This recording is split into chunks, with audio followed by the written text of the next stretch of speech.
Yo, what's up guys? Kali Politika nga pala guys. So ngayon guys, pag-uusapan natin yung past administration to current administration about sa AFP modernization project, no? So ngayon guys, tignan niyo yung dalawang article about sa AFP modernization project kay former President Duterte at sa currently Bongbong Marcos. Then magbibigay ako ng review about this one.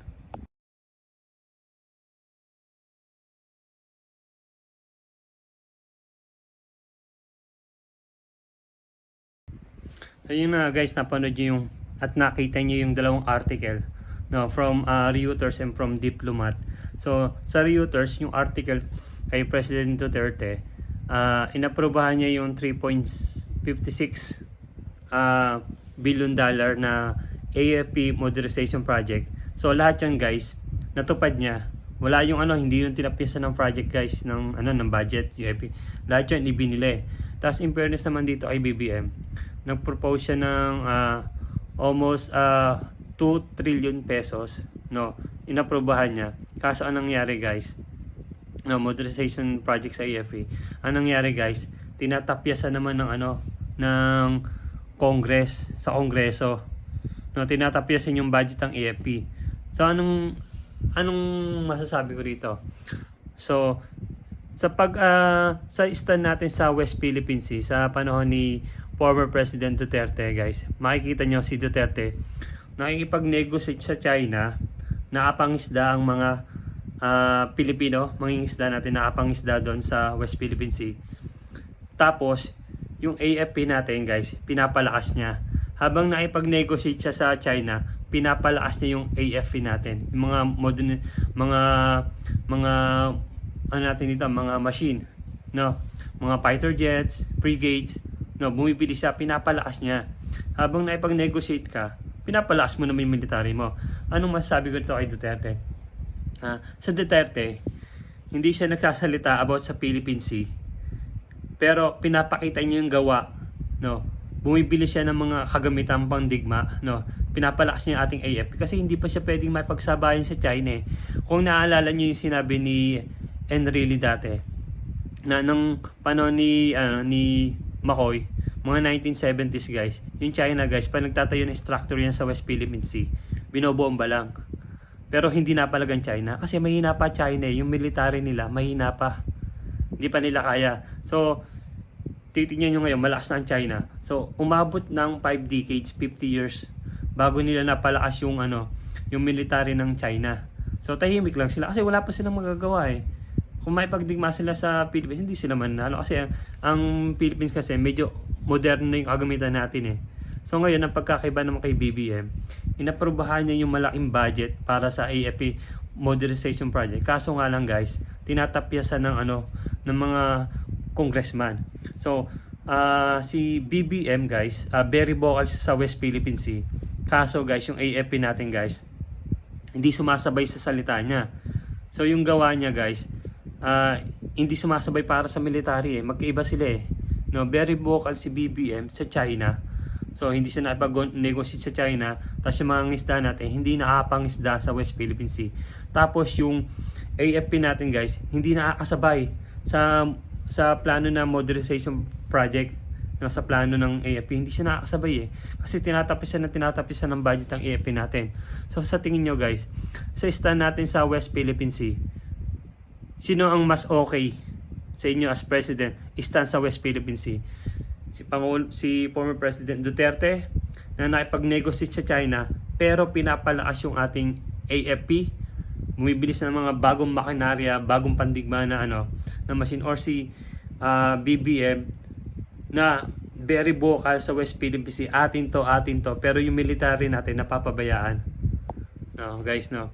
So para sa akin guys, mas okay pa rin si Duterte na tahimik lang siya pero nagpapalakas tayo ng military kaysa naman maingay tayo pero yung military natin hindi nakakasabay. So ayun talaga, makikita mo talaga yung pagkakaiba ng dalawang presidente, no. Yung style yung kay Duterte, tahimik lang, nagpapalakas. Tapos si BBM naman, may ingay siya pero walang laman yung AFP natin. No, kumbaga si Si BBM parang lata eh, maingay, walang laman eh. Kasi si Duterte naman, tahimik lang pero may laman. So nakita niyo pagkakaiba nila. No, pagdating sa West Philippine Sea, mas maganda talaga yung may gawa kaysa salita. No, kaya ang masasabi ko talaga guys, sa AFP guys, kaya hindi nyo maalis sa mga ating mga kasandalawa, mga military, na mahal pa rin nila talaga si President Duterte. Talaga nagtitiwala sila talaga. So, kailangan talaga guys, wag nyo isasabak naman, ano ko naman sa mga leader natin, wag nyo isasabak ang Pilipinas kung alam nyo matatalo tayo sa giyera. Aasa kayo sa Amerika. Anong mapapala sa atin ng Amerika? Wala naman eh. So, hindi tayo ano niyan, pababayaan lang tayo niyan. No? Kaya kailangan talaga natin magpalakas ng military. So, kung ako kay BBM, gayahin niyo si President Duterte. No? May pag-negotiate ka lang. Pero hindi ibig na pag-negotiate kay sumusuko tayo, hindi. Pinapalakas natin yung military natin.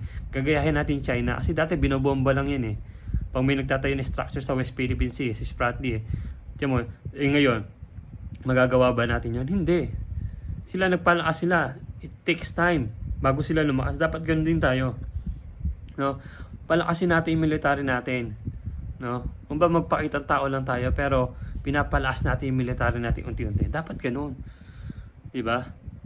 So, tapos, pag ayan nagtatayo na ng mga structure sa yung China sa West Philippine Sea, dapat i-urge nila yung US na i-block yon.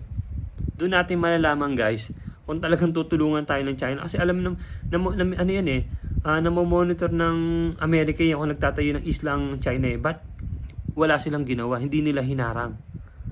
Diba? Diba? So, ang nangyari dito, nagiging pon lang tayo sa sa digmaan dito eh. No?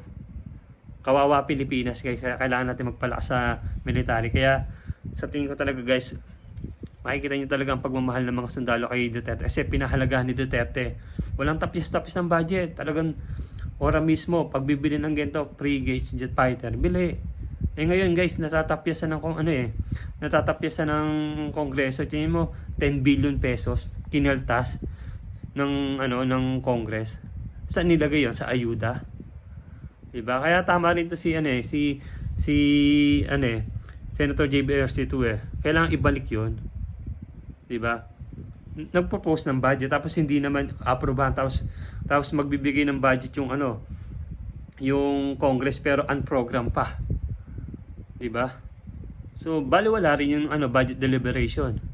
Kaya hindi rin natin si BP Sara dyan sa budget hearing na yun eh. Diba? Magpo-propose ka ng budget tapos hindi susundin. Tapos yung lower Congress, sila yung magbibigay ng ng unprogram na budget. Para sa kanila lang 'yon. Kasi gagamitin nila pang politika yung ayuda. 'Di ba?